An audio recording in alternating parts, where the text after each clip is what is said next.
Morning વિદ્યાર્થી મિત્રો, આજે આપણે ધોરણ 11નો કમ્પ્યુટર વિષયનો ડેટાબેઝ મેનેજમેન્ટ સિસ્ટમ વિશેનો વિડીયો જોઈશું. ડેટાબેઝ મેનેજમેન્ટ સિસ્ટમ એક કાર્યક્ષમ ડેટાબેઝ બનાવવા માટે આપણે નીચેના પગલાં ધ્યાનમાં રાખવા જોઈએ. આગળ આપણે ડેટાબેઝ વિશે ભણી ગયા. હવે આપણે એક વ્યવસ્થિત અને કાર્યક્ષમ ડેટાબેઝ જો જોઈતો હોય તો એના માટે આપણે કઈ કઈ બાબતો ધ્યાનમાં રાખવી જોઈએ તે અહીંયા તમને જણાવ્યું છે. જ્યારે કોઈ વ્યવહાર થાય ત્યારે ડેટાબેઝમાં તે ઉમેરવો જોઈએ. જ્યારે કોઈ પણ સુધારા ધ્યાનમાં આવે ત્યારે તે ડેટાબેઝમાં કરવા જોઈએ. જો કોઈ પણ બિનજરૂરી માહિતી ડેટાબેઝમાં હોય તો તે દૂર કરવી જોઈએ. યોગ્ય રીતે ડેટાબેઝનું આયોજન કરવું જોઈએ. વપરાશકર્તાને જરૂરિયાત પ્રમાણે ડેટાની પુનઃપ્રાપ્તિ કરવામાં મદદરૂપ થતો હોવો જોઈએ. ડેટાબેઝમાં રહેલ ડેટાની સુરક્ષિતતા જળવાયેલી હોવી જોઈએ. ડેટાબેઝના બેકઅપની જાળવણી થતી હોવી જોઈએ. એક જ સમયે અનેક વપરાશકર્તાને ડેટાબેઝ વાપરવાની મંજૂરી આપતું હોવું જોઈએ. બહુવિધ ભાષાઓમાં ડેટાનો સંગ્રહ કરવાની મંજૂરી આપતું હોવું જોઈએ. બહુવિધ સ્થળોએ ડેટાનો સંગ્રહ કરવાની મંજૂરી આપવી જોઈએ. આ બાબતોને ધ્યાનમાં રાખી અને આપણે એક યોગ્ય ડેટાબેઝની રચના કરી શકીએ છીએ.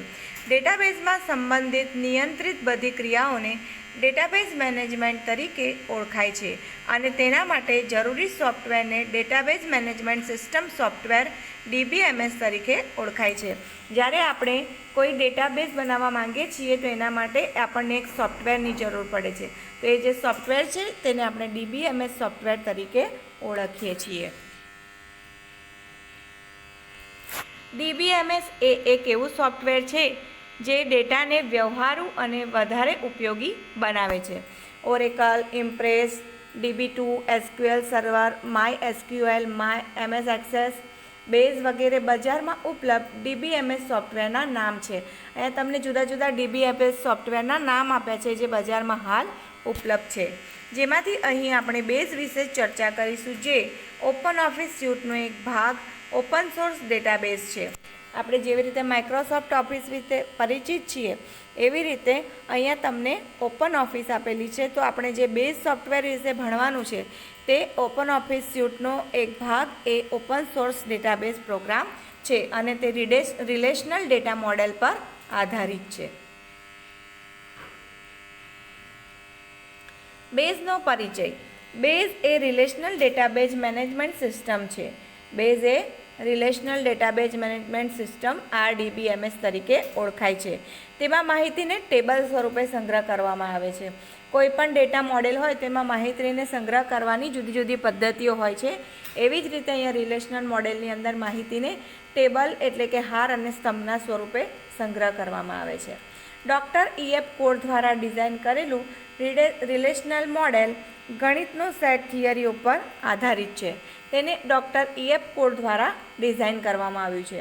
જે database management system relational model પર આધારિત છે તે RDBMS તરીકે ઓળખાય છે. રિલેશનલ મોડેલની સફળતાનું એક કારણ તેની સરળતા છે. તેમાં ડેટાનો સંબંધ સમજવો અને તેના ઉપર કાર્ય કરવું ઘણું જ સરળ છે. બેઝ એ સંબંધિત ડેટા ઓબ્જેક્ટનો સંગ્રહ છે જે ટેબલ, ક્વેરીઝ, રિપોર્ટ, ફોર્મ્સ અને એપ્લિકેશન મોડ્યુલ્સથી ઓળખાય છે. બેઝની અંદર જે જુદા જુદા કાર્ય કરવા માટેના ઓબ્જેક્ટ આપેલા છે તેમાં ટેબલ, ક્વેરીઝ, રિપોર્ટ, ફોર્મ્સ અને એપ્લિકેશન મોડ્યુલનો સમાવેશ થાય છે, જેના વિશે હવે આપણે આગળ ભણીશું. ટેબલ. બેઝ એક RDBMS હોવાથી ડેટાબેઝમાં ડેટાનો સંગ્રહ કરવા માટે ટેબલ એક મૂળભૂત એકમ છે. ટેબલની રચના સ્તંભ અને હારના સ્વરૂપે કરવામાં આવે છે. મેં આગળ પણ તમને કીધું કે રો અને કોલમ દ્વારા જે બને છે તેને આપણે ટેબલ તરીકે ઓળખીએ છીએ. ટેબલમાં શું રાખવું તેના નિર્ણય માટે ડેટાબેઝની એન્ટિટી નક્કી કરવી પડે છે. એન્ટિટી એ વાસ્તવિક દુનિયાના ઓબ્જેક્ટ છે જેના વિશેની માહિતી ડેટાબેઝમાં સંગ્રહ કરવાની છે. અહીંયા તમને એન્ટિટી વિશે કીધું કે ટેબલમાં તમે કયા પ્રકારની માહિતીનો સંગ્રહ કરવા માંગો છો. એના માટે તમારે એન્ટિટી નક્કી કરવી પડે અને વાસ્તવમાં એન્ટિટી શું છે? એક ઓબ્જેક્ટ છે કે જેના વિશેની માહિતીનો સંગ્રહ તમે ટેબલની અંદર કરવાના છો. ડેટાબેઝમાં દરેક કર્મચારીની વિગતનો સંગ્રહ હારના સ્વરૂપમાં થાય છે. દરેક એન્ટિટીને કેટલાક એટ્રીબ્યુટ હોય છે, તેને સ્તંભ સ્વરૂપે રાખવામાં આવે છે. હવે તમને હારમાં શું સંગ્રહાય છે અને સ્તંભમાં શું સંગ્રહાય છે તેના વિશેની માહિતી આપી.